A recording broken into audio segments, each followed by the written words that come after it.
Il y a quelques jours, je rencontrais un jeune d'une vingtaine d'années qui me disait « Ah, si les prêtres étaient plus souriants, dynamiques, avaient de l'humour durant les célébrations à la messe le dimanche, on y viendrait plus souvent. » Et il me disait « Moi, j'ai connu un prêtre qui avait beaucoup d'humour, qui avait beaucoup d'élan, et j'allais volontiers à la messe. On y va pour une personne, me disait-il, pour voir le prêtre, pour l'admirer, pour l'écouter, il nous séduit. » Et alors je lui ai demandé « Mais depuis combien de temps n'es-tu pas allé à la messe ?»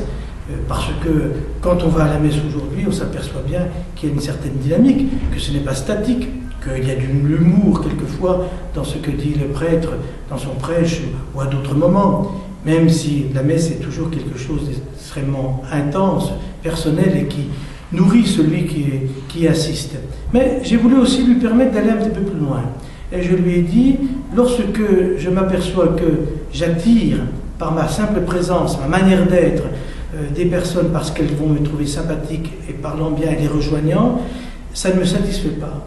Parce que pour moi, à travers ce que je vis, je souhaite faire découvrir quelqu'un d'autre. Vous l'avez compris, c'est la personne de Jésus-Christ.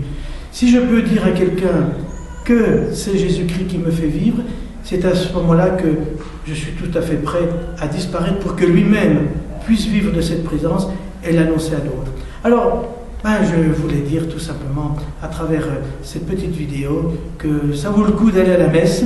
Allez-y, pas simplement parce que le prêtre ou l'évêque est sympathique, mais parce que derrière lui, il y a encore quelqu'un de plus sympathique ou d'aussi sympathique, ou qui explique sa sympathie, qu'est Jésus-Christ. Alors, à vous revoir à une de mes Eucharisties.